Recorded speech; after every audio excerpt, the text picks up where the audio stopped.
চৈতন্য মহাপ্রভু এবং তার পরবর্তী সময়ে বাংলা ও ব্রজবুলি ভাষায় পদকর্তারা পদবলি রচনা করেন।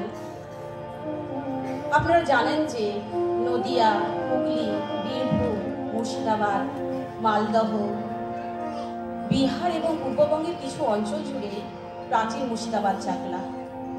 এই মুর্শিদাবাদ চাকলায় জন্মগ্রহণ করেছেন বিখ্যাত বৈষ্ণব পদকর্তাগণ চণ্ডীদাস, জ্ঞানদাস, গোবিন্দ দাস, শ্রীনিবাস আচার্য, নরোত্তম ঠাকুর, বলরাম দাস প্রভৃতি বিখ্যাত ব্যক্তিগণ। আজ আমরা এই পদকর্তাদের রচিত পদাবলী থেকে কয়েকটি পদকে চয়ন করেছি। আজ আমরা পদাবলীর অষ্টনায়িকা লক্ষণকে বেছে নিয়েছি। এই অষ্টনায়িকা লক্ষণ কি? পদাবলী নায়িকা হচ্ছেন শ্রী রাধারানী। তিনি শ্রীকৃষ্ণের প্রতি প্রেম ও ভক্তিতে প্রায় পাগলিনী। এই অবস্থায় রাধারানীর ভাবমূর্তিকে পদকর্তারা 8টি পর্যায়ে ভাগ করেছেন। একেই বলা হচ্ছে অষ্টনায়িকা লক্ষণ। আজ আমাদের খুব অল্প সময়ের জন্য আমরা কেবলমাত্র 3টি পর্যায়কে বেছে নিয়েছি। অষ্টনায়িকা লক্ষণের প্রথম পর্যায় হচ্ছে অভিসারিকা। শ্রীকৃষ্ণের মিলন সংকেত পেয়ে আমাদের শ্রী রাধারানী চলেছেন শ্রী বৃন্দাবনে শ্রীকৃষ্ণের সঙ্গে মিলিত হতে। পিওর নীল রঙের পোশাক পরিধান করে সুসজ্জিত রাধারানী চলেছেন অভিসারে। আর সেই দৃশ্য পদকর্তা জ্ঞানদাস অন্তর্দৃষ্টি দিয়ে দর্শন করছেন আর বলছেন, শ্যাম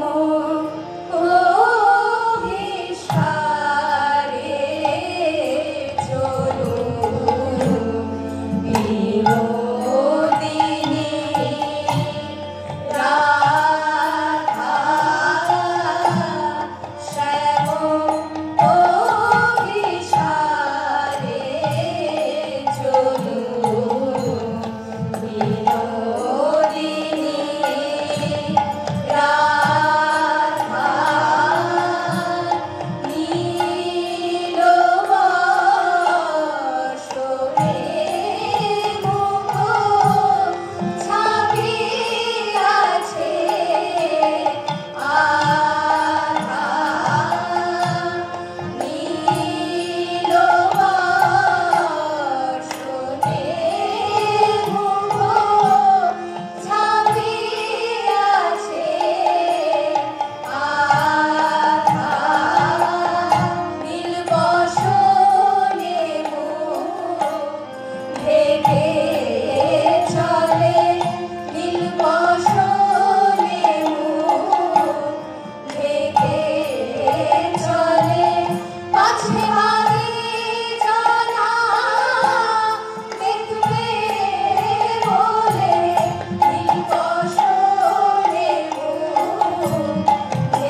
করে তোলে শ্রীখোল ও শ্রীখোল বাদক। কীর্তনের মূল বৈশিষ্ট্য হল তার তাল, যা দ্রুত, মধ্য ও বিলম্বিত এই 3 লয়েই বাজে। আজ আমরা গাওয়ার সময় এই তালগুলোকে কিভাবে হস্তক্রিয়ার মাধ্যমে দেখাতে হয় তা আমরা প্রদর্শন করলাম। হ্যাঁ, আপনারা হয়তো ভাবছিলেন যে হাত দিয়ে কিরকম যেন একটা করছে, একবার সামনে হাত দিচ্ছে, একবার পেছনে হাত টানছে। এটা কীর্তন গাওয়ার নিয়ম। কীর্তন গাইতে গেলে, বড় তাল গাইতে গেলে হাতে তাল দেখিয়ে গাইতে হয়। আমরা তবলার তালের ক্ষেত্রে যেরকম তাল ফাঁক দেখাই, সেরকমই কীর্তনের ক্ষেত্রেও তাই। শ্রীখোলে যে তালগুলো বাজে সেগুলোতে তাল, বহির্কোষী, কোলকোষী, কাল, ফাঁক এই ধরনের কিছু বাণী রয়েছে, সেগুলোকেই হস্তক্রিয়ার মাধ্যমে দেখিয়ে গাওয়ার রীতি প্রচলিত আছে। আজকে আমরা এই যে গানটি গাইলাম, এই পদটি দাসপেয়ারি বা দাসপাহিরা এই তালে নিবদ্ধ। এবারে আমরা চলে যাব আমাদের পরবর্তী পর্যায়ে। শ্রীমতী রাধারানী আমার সুসজ্জিতা হয়ে বৃন্দাবনের পথ ধরে শ্রীকৃষ্ণের সাথে মিলিত হওয়ার জন্য এগিয়ে চলেছেন। শুধু যে আজ রাধারানী সজ্জিত হয়েছেন তা কিন্তু নয়, তার সাজ দেখে আজ প্রকৃতিও কিভাবে উদ্ভাবিত তা পদকর্তা বলছেন। সুকুঞ্চিত কেশে রাধা বনানো কামরে, সুকুঞ্চিত কেশে রাধা বনানো কামরে, কুন্তলে বকুল মালা, কুন্তলে বকুল মালা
পরে বাসর সজ্জিতা।